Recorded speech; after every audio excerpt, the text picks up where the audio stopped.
আপনি যখন আমাকে এই প্রশ্নটি করলেন, আমি যদি পাল্টা প্রশ্ন করি, বিএনপি কে কেন ভোট দিবে না, আপনি তাহলে কি বলবেন? বিএনপিকে আসলে কেন ভোট দেওয়া উচিত হবে না? আমরা বিএনপির শাসনামল 2001 থেকে 2006 সাল যেটি দেখেছি, সেটি দেখেছি ঘুষ, দুর্নীতি, দুঃশাসন, অপশাসনের একটি মহোৎসব। দুর্নীতিতে চ্যাম্পিয়ন হতে দেখেছি আমরা বিএনপিকে।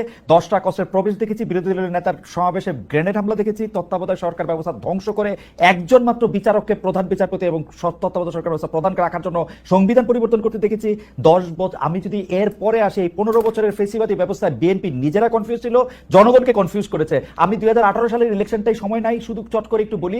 2018 সালের নির্বাচনটার মধ্যে এই নির্বাচন আনুষ্ঠানিকভাবে বর্জন তো করা হয়ই নাই। সেই নির্বাচনে কারচুপি সম্পূর্ণভাবে নিশ্চিত হওয়ার পর বিএনপি তার সংসদ সদস্য 6 জন বা 5 জনকে শপথ নিতে পাঠিয়েছে এবং মহিলা সদস্য আসলে কোটাটাও নিয়েছে। তারেক সাহেবের কথা যদি বলি, আমরা দেখেছি তারেক সাহেব এই সময়ের মধ্যে সবচেয়ে ভালো ভালো কথাগুলি বলতেছেন, সে কথা সত্য, কিন্তু তার কথা যে কেউ শুনতেছেন না, সেটি হচ্ছে যে তারেক সাহেবের দলের লোকেরাই তার কথা শুনতেছে না। সেজন্য চাঁদাবাজির থেকে শুরু করে বিভিন্ন সন্ত্রাস, থানাঘেরাও এগুলি কিন্তু চলতেছে এবং তারেক সাহেবকে বারবার বলতে হচ্ছে এই নির্বাচন খুব কঠিন হবে এবং এই তৃণমূল কিন্তু আসলে বিএনপির কেন্দ্রীভূত না।